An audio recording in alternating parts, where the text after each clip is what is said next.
जब से कोरोना शुरू हुआ है, केजरीवाल आ चुके हैं, सुनते क्या मैं कह रहे समय समय पे आपके बीच में आके सभी तथ्यों को, परिस्थितियों को ईमानदारी के साथ आपके सामने रखता रहा हूँ, आपसे चर्चा करता रहा हूँ। एक चीज़ हम लोगों ने हमेशा गांठ बांध के रखी, आपको कभी गलत तथ्य नहीं दिए, आपसे कभी झूठ नहीं बोला, जो था आपके सामने रख दिया। अगर स्थिति अच्छी थी तो भी आपको बताया, स्थिति खराब थी तो भी आपको हमने ईमानदारी से बताया, क्योंकि हम पहले दिन से समझ गए थे कि ये इतनी बड़ी आपदा है कि आपके साथ के बिना, जनता के साथ के बिना अकेले इस आपदा से सरकार सामना नहीं कर सकती। जनता का सहयोग और जनता की सहभागिता इस पूरे संघर्ष में बेहद ज़रूरी है। और जब तक जनता को सच नहीं बताया जाएगा, सारे तथ्य जनता के सामने नहीं रखे जाएंगे, तब तक जनता की भागीदारी सुनिश्चित करना असंभव था। इसीलिए हमने हर चीज़ आपके सामने रखी।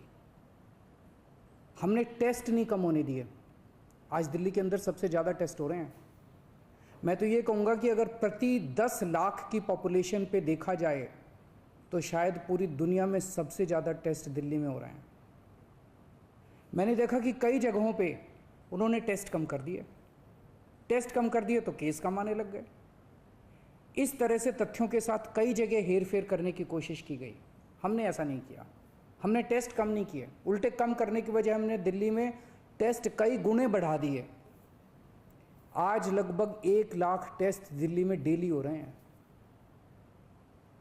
हमने मौत के आंकड़े आपसे नहीं छुपाए, जितनी मौतें होती थी हमने सब आपके सामने रखी, ईमानदारी से रखी। अगर ज़्यादा हो रही थी तो ज़्यादा बताई, कम हो रही थी तो कम बताई। कितने बेड्स हैं, कितने आईसीयू बेड्स हैं, क्या परिस्थितियां हैं, हर चीज़ आपके सामने ईमानदारी के साथ रखी। और इसी वजह से जब भी हमने कड़े निर्णय लिए, हमें आपका पूरा सहयोग मिला, दिल्ली की जनता का पूरा सहयोग मिला। मैं हमेशा कहता हूं कि हमारी दिल्ली एक परिवार है। दिल्ली के 2 करोड़ लोग एक परिवार हैं, और जब परिवार में कोई आपदा आती है तो सारे परिवार के लोग मिलकर उसका सामना करते हैं। अब भी हम सभी मिलकर इसका सामना करेंगे। पहले भी जीत हुई थी, अब भी जीत होगी। आज दिल्ली में क्या परिस्थिति है?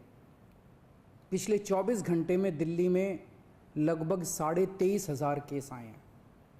उसके पिछले 24 घंटे में लगभग 25,500 केस आए थे। तो पिछले 3-4 दिन से रोज हम देख रहे हैं लगभग 25,000 के करीब केस आ रहे हैं। पॉजिटिविटी बहुत ज़्यादा बढ़ गई है, संक्रमण दर बहुत ज़्यादा बढ़ गई है। दिल्ली के अंदर अस्पतालों में उपलब्ध बेड्स की भारी कमी हो रही है।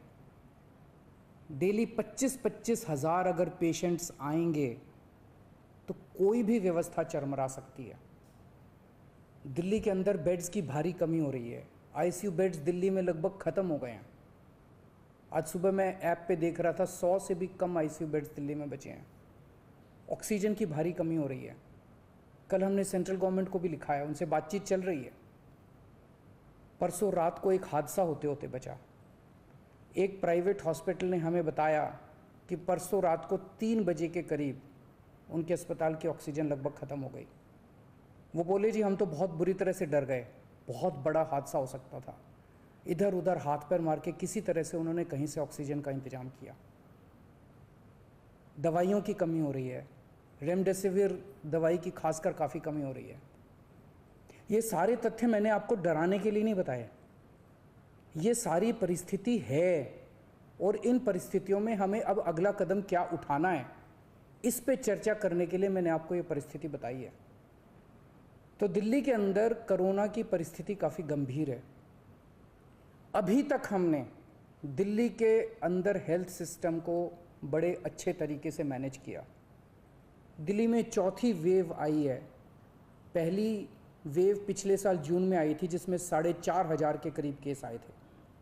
दूसरी वेव आई फिर सितंबर में, फिर तीसरी वेव आई जिसमें 8,500 के करीब केस आए थे। दुनिया के कई शहर ऐसे हैं, बड़े बड़े देशों के, विकसित देशों के शहर, जहाँ 6,000 केस आए तो उनका पूरा हेल्थ सिस्टम चरमरा गया, कोलैप्स कर गया। दिल्ली में 8,500 केस आए पिछली बार तीसरी वेव में, तब भी हमारा सिस्टम कोलैप्स नहीं किया, उल्टे हमने और ज़्यादा अपनी तैयारियां शुरू कर दी। आज 25,000 केस आए हैं। अब दिल्ली का हेल्थ सिस्टम अपनी सीमा तक पहुंच गया है। हमारा हेल्थ सिस्टम अब बहुत ज़्यादा तनाव में है।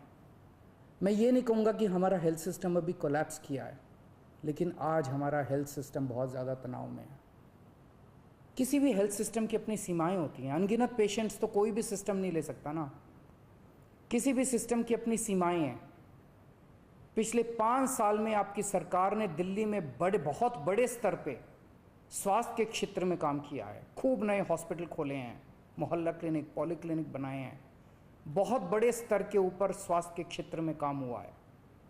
यही कारण है कि आज 25,000 केस के ऊपर भी दिल्ली का सिस्टम चल रहा है।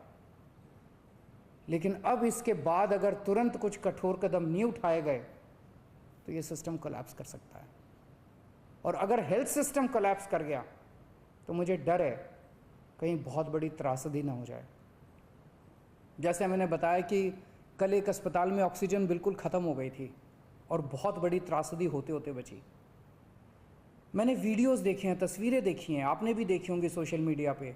दुनिया के कई शहर ऐसे हैं जहां कॉरिडोर में पेशेंट्स पड़े हुए हैं, सड़कों के ऊपर लोग दम तोड़ रहे हैं। अभी तक हमने दिल्ली को उस किस्म की त्रासदी से बचाया है, वैसा नहीं होने दिया।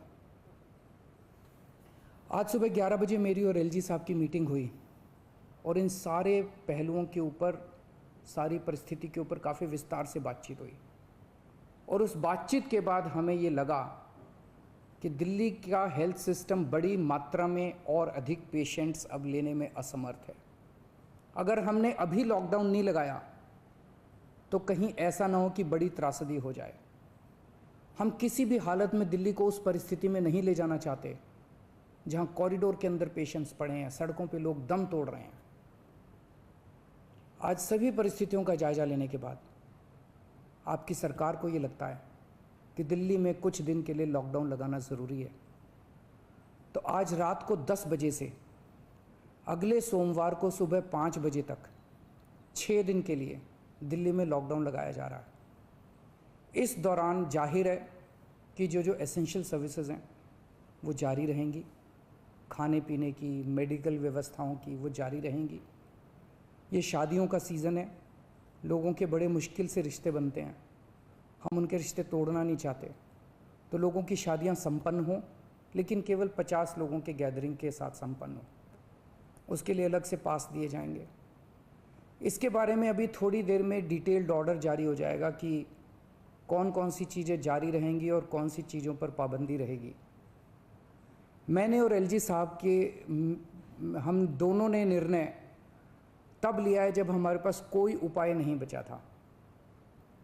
हमारे लिए निर्णय लेना आसान नहीं था, क्योंकि मैं समझ सकता हूं कि लॉकडाउन के दौरान किस तरह से लोगों के रोज़गार ख़त्म हो जाते हैं, लोगों की कमाई ख़त्म हो जाती है, और ख़ासकर सबसे गरीब तबके के लिए तो ये बेहद मुश्किल होता है। जो दिहाड़ी करके रोज़ कमाते हैं उनके लिए तो बेहद मुश्किल हो जाता है। पिछली बार जब देश में लॉकडाउन लगा था, हमने देखा कि किस तरह बड़ी संख्या में प्रवासी मजदूर अपने गांव जाने लगे थे। उनसे मैं ख़ास तौर से हाथ जोड़ के अपील करना चाहता हूं, ये छोटा सा लॉकडाउन है, 6 दिन का, दिल्ली छोड़ के मत जाइएगा। आपके आने जाने में इतना समय खराब हो जाएगा, इतना पैसा खराब हो जाएगा, इतनी ऊर्जा खराब होती है। दिल्ली में रहिए। मुझे उम्मीद है कि ये छोटा लॉकडाउन है और छोटा ही रहेगा। मुझे पूरी उम्मीद है कि शायद बढ़ाने की ज़रूरत ना पड़े। आप दिल्ली में रहिए। यकीन मानिए, हम पूरी ईमानदारी के साथ सब मिल के लड़ेंगे तो जल्दी इस मुसीबत से छुटकारा पाएंगे। मैं आपको यकीन दिलाता हूँ, सरकार आपका पूरा ख्याल रखेगी। मैं हूँ ना, मुझ पे भरोसा रखिए। फिक्र आपकी, सोमवार से शुक्रवार रात 9 बजे सिर्फ TV9 भारतवर्ष पर।